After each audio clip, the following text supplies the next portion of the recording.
निस्संतान होना कोई अभिशाप नहीं है। आज के युग में जो दंपत्ति इस समस्या से जूझ रही है, वह भी अति आधुनिक विधियों द्वारा संतान सुख की प्राप्ति कर सकती है। एक विवाहित जोड़े को लगभग 1 साल के आपसी संभोग के बाद संतान सुख की प्राप्ति हो जानी चाहिए। यदि उसको संतान सुख की प्राप्ति नहीं होती तो उसे डॉक्टरी सलाह जरूर ले लेनी चाहिए।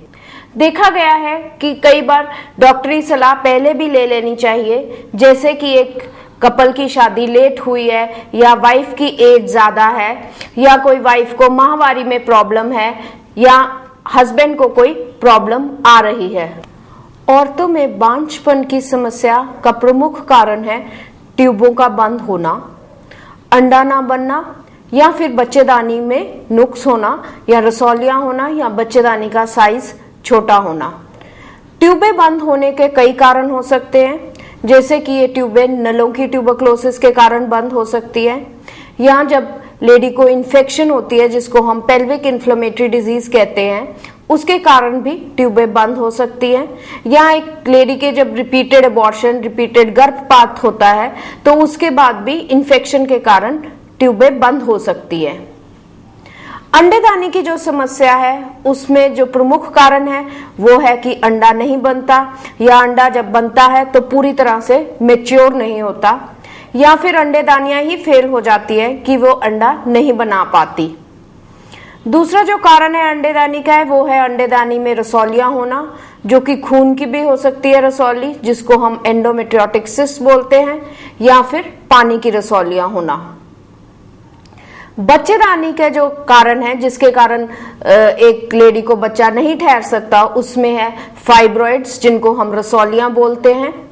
दूसरा जो कारण है बच्चेदानी का वह है कि बच्चेदानी का जो साइज है छोटा है, बच्चेदानी की तय जो है वो कमजोर है और बच्चा नहीं पकड़ सकती।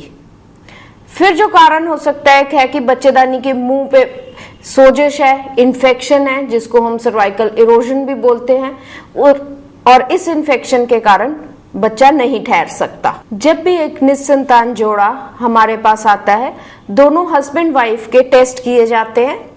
सबसे पहले जो आदमी के टेस्ट किए जाते हैं वो है सीमन एनालिसिस।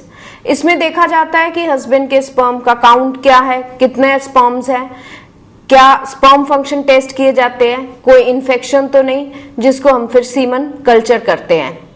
यदि कोई सीमन में प्रॉब्लम आए, यानी कि जैसे स्पर्म काउंट कम है या बिल्कुल ही नहीं है, तो फिर एक आदमी के और टेस्ट भी किए जाते हैं। देखा जाता है कि ये स्पर्म्स क्यों नहीं बन रहे, इसके लिए एक आदमी के हार्मोन ऐसे किए जाते हैं।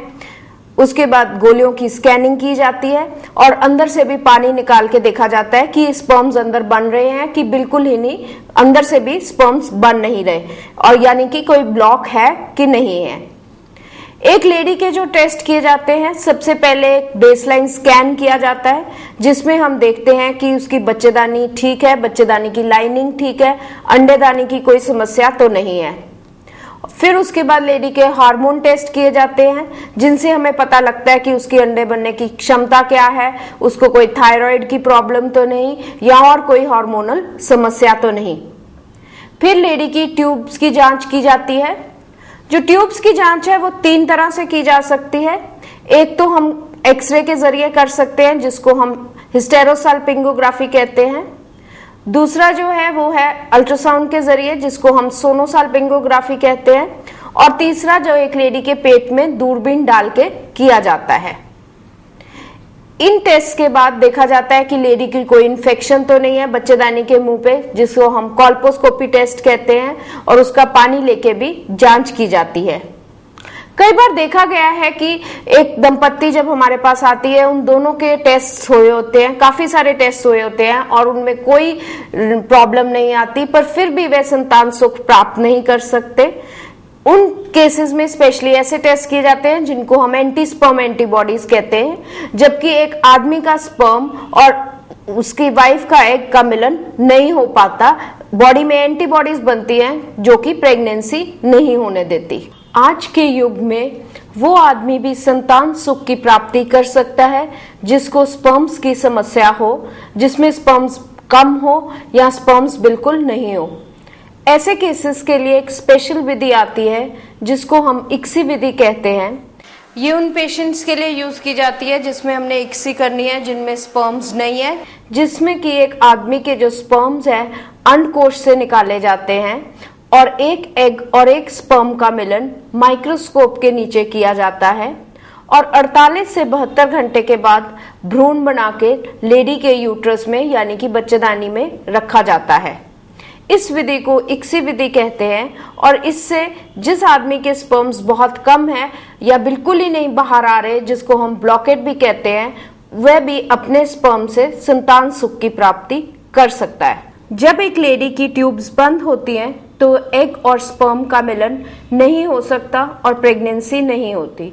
ऐसे केसेस में या तो हम ये ट्यूब्स खोलते हैं या फिर टेस्ट ट्यूब बेबी विधि द्वारा, जिसको हम IVF-ET कहते हैं, यानी कि परख नली शिशु विधि द्वारा प्रेगनेंसी कर सकते हैं। ऐसे केसेस में एक लेडी को इंजेक्शंस दिए जाते हैं जो कि पीरियड्स के दूसरे दिन से शुरू किए जाते हैं और एग्स बनाए जाते हैं यानी कि अंडे बनाए जाते हैं। जब ये एग्स मैच्योर हो जाते हैं तो ये एग्स अल्ट्रासाउंड के जरिए बाहर निकाले जाते हैं, मशीन द्वारा निकाले जाते हैं और फिर जो काम ट्यूब में होना है यानी कि एग और स्पर्म का मिलन, वो एक IVF लेबोरेटरी में किया जाता है। स्पेशल मशीन आती है जिसको हम एक कार्बन डाइऑक्साइड इंक्यूबेटर कहते हैं। इसका वातावरण